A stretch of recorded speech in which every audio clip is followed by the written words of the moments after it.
2. maj 1999. godine. 42. dan bombardovanja. NATO avijacija bombardovala je fabriku Krušik u Valjevu i naselje Radnička kolonija.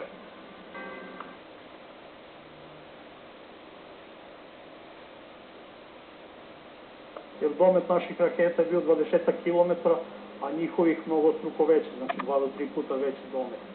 Od nas se očekivalo da se suprotstavimo, da odvratimo neprijatelja od napada, da obaramo na avione koji nas napadaju. Bio sam realan u tim situacijama i znao sam da je to praktično nemoguće, bar na način kako su nas upotrebljavali.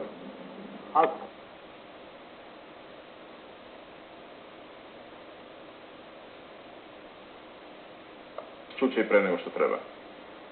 Tako su malo posedeli, pričali, posle smo mi otišli na aerodrom, bili smo u pripravnosti. Došao je ujutru, između 10 i 11 sati.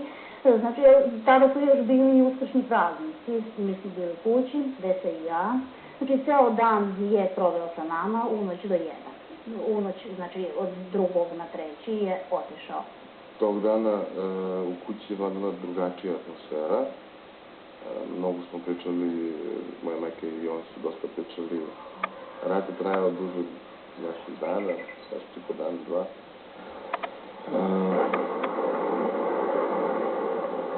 Možda je što i pritisak, jedan sam što je bio odgovornoj funkciji i izgubio jednog pilota pod svojom komandom.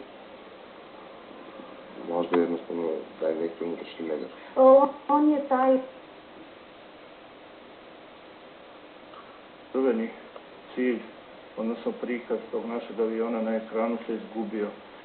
Vidio sam taj bljesak, trenutak, kako sam kasnije shvatio, da sam znao čemu se radi, trenutak udarca rakete u avion, tu eksploziju koja je sredljivala, a koji trenutak kasnije vidio sam i jedan predmet koji sa mesta eksplozije pada i pada ka zemlji.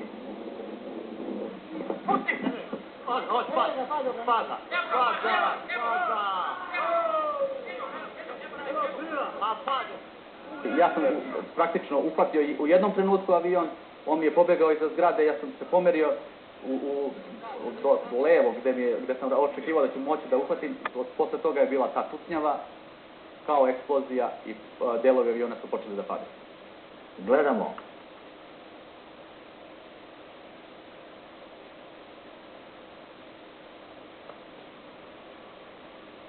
Pritom podrška za zemlje nije bila toliko kvalitetna da on može efikasno i brzo da izdvoji jedan cilj na koji može da se usredsredi i da izvrši dejstvo po njemu. A njemu je nakon poletanja, nakon par minuta otkazao generator neizmenčene struje. Znači, kada vam otkaže generator neizmenčene struje, vama se isključuju svi drugostepeni uređaji, znači nemate ni rakete, ni radar, ni navigaciju, ostaje vam samo motor i 15 minuta rada na akumulatoru da se vratite na matični aerodrom.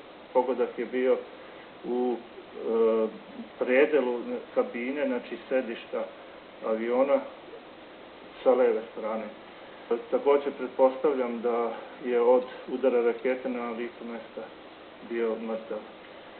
Ali isto tako osjećam da ne bi i da je bio pri svesti iskočio, da bi se prepustio sudbini svog aviona, odnosno vazduhoplova.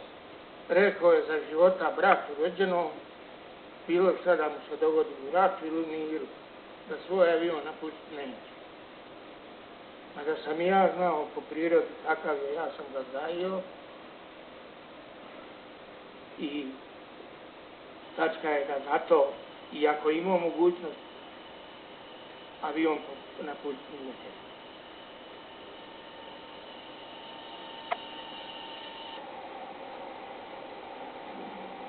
Imam osjećaj da je to bila podsvjesno njegova želja da sa nekim svojim žrtvovanjem on zaustavi žrtvovanje nas ostalih. Znači, jednostavno sam ubeđen da je se to vrzmalo u njegovoj glavi i da je to bila jedna snaga koja ga je terala da poleti. Bilo je stalno taj pritisak je bio i sa političkog vrha tadašnjeg i vojnog, da se nije dovoljno letelo, da treba više se leti, da maltene nije dovoljno ljudi poginulo, jer dotle je poginuo samo Radosavljević na početku rata. I taj stalni pritisak, ja verujem da je i pokojnog Pavlovića pritiskao, on je ipak bio komandant ove jedinice, on je bio vrlo odgovoran čovjek, naravno prema svojim počinjenjima, vrlo korektan. I on je znao da tog pilota koga pošalje u vazduh, da svakako su njegove šanse nikakve ili vrlo minimalne da se vrati.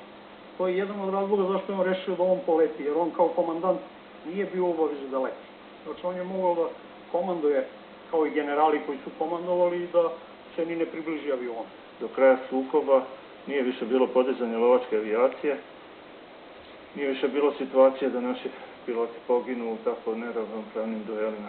I on je sam sebe žrtvovao i to se pokazalo kao ispravno zato što su posle toga jednostavno prestali da nas na takav način upotrebljavaju, izdato je naređenje da se avioni sklone, da se tehnika sačuva koliko se može. Rekao mi je i to